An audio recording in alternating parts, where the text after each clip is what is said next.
नमस्कार, आपके साथ मैं हूं सुजाता कुकरेती। आप देख रहे हैं महाभारत और महाभारत में आज बात करेंगे प्रधानमंत्री नरेंद्र मोदी देश वापस आए हैं, स्वदेश फतेह कर लिया है, अब देश की बारी है। ये इसलिए कह रही हूं क्योंकि देर रात प्रधानमंत्री अमेरिका और इजिप्ट के मिस्र के सफल दौरे के बाद वापस देश पहुंचे और भारत पहुंचने के बाद उन्होंने पूछा कि देश में क्या चल रहा है। प्रधानमंत्री नरेंद्र मोदी को न सिर्फ ब्रीफिंग दी गई बल्कि कैबिनेट की बैठक भी उन्होंने ली, जिसमें उन्हें पिछले एक हफ्ते की सारी गतिविधियों के बारे में जानकारी दी गई, जिसमें एक विपक्ष की बैठक भी थी।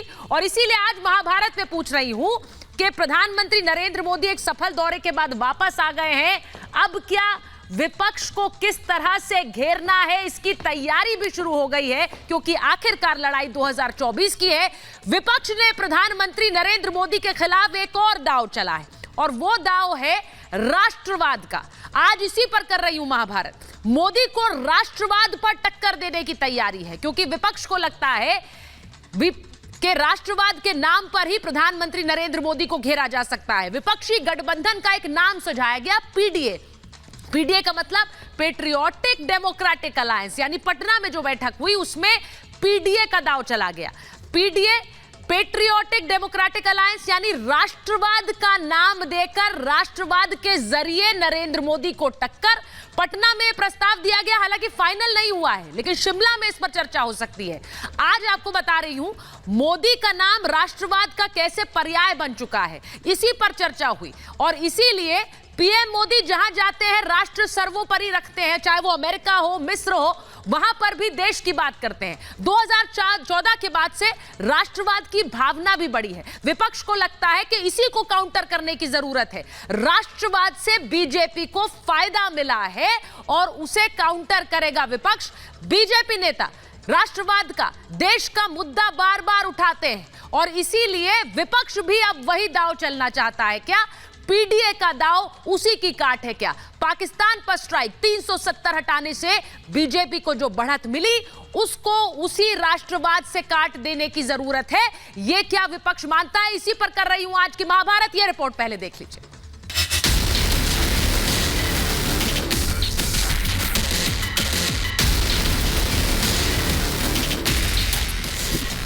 विपक्षी एकता महागठबंधन और मोदी हटाओ मोर्चा अब कांग्रेस हटाओ मोर्चे में तब्दील होता जा रहा है।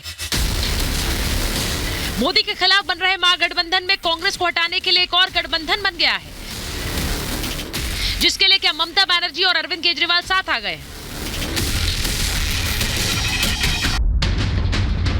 पटना की बैठक में केजरीवाल और राहुल गांधी आमने सामने हो गए। अध्यादेश पर केजरीवाल ने समर्थन मांगा था, राहुल खड़गे ने बैठक में साफ इनकार कर दिया। बाकी पार्टियों ने केजरीवाल का साथ दिया, कांग्रेस पर समर्थन देने के लिए दबाव बनाया।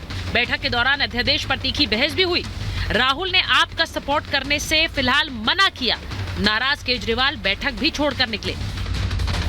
यहां तक कि केजरीवाल एकता दिखाने के लिए कैमरे के सामने भी नहीं आए और साझा प्रेस कॉन्फ्रेंस से पहले ही दिल्ली रवाना हो गए, जिसके बाद से तो आप और कांग्रेस में अध्यादेश पर छिड़ा युद्ध भीषण हो गया है।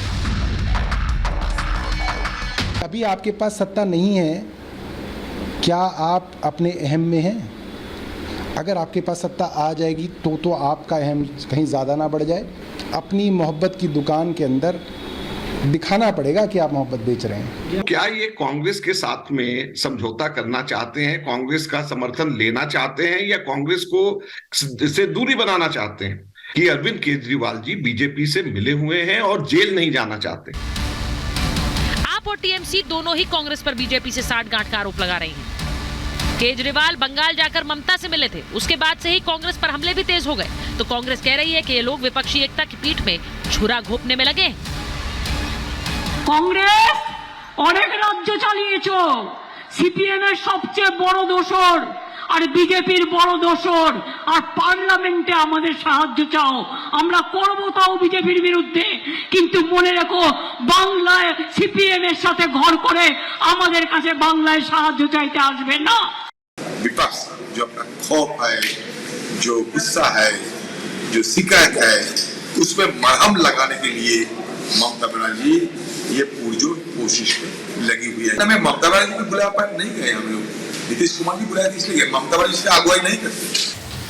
केजरीवाल हो या ममता, अखिलेश कांग्रेस से नाखुश हैं। ऐसे में विपक्षी एकता की नाव से कांग्रेस को धक्का देने का प्लान तैयार हो रहा है, जिसमें केजरीवाल ही नहीं ममता और केसीआर भी लगे हैं। इसी में बीजेपी अपना फायदा देख रही है। बैठक में राहुल गांधी जी की दाढ़ी कैसे बढ़ गई और उनकी शादी क्यों नहीं हो रही है, तो दाढ़ी और शादी पर चर्चा के लिए बैठक हुई और अंतिम में तय किया गया कि बिहार में क्योंकि गर्मी ज़्यादा है तो अगली बैठक शिमला में की जाए, वहाँ का जो मौसम है उसका आनंद लिया जाए। इससे ज़्यादा क्या हुआ, कुछ नहीं हुआ। ये पीडीए का मतलब है पूरी तरह से डिस्टर्ब्ड अलायंस, और इसीलिए इस डिस्टर्बेंस में कभी आम आदमी पार्टी सुबह को हड़काती है कांग्रेस को ऑर्डिनेंस पर, कहती है Rahul Gandhi is not fit. उसके बाद आम आदमी पार्टी शाम आते आते कांग्रेस पार्टी को पटाने की या उसको सजाने की, रुझाने की कोशिश करती है। पटना में प्लान मोदी के खिलाफ एकजुट होना था। राष्ट्रीयता के मुद्दे पर कैसे मोदी के खिलाफ मोर्चा खड़ा किया जाए, इस पर भी चर्चा हुई। लेकिन घूम फिर के देश से कांग्रेस मुक्त विपक्ष का प्लान बनना ही सामने आ गया, जिसमें केजरीवाल अपने साथ केसीआर, मायावती, ममता, नीतीश समेत बाकी दलों को लाएंगे और राहुल गांधी क्या अकेले रह जाएंगे। Bureau report, Republic Bharat.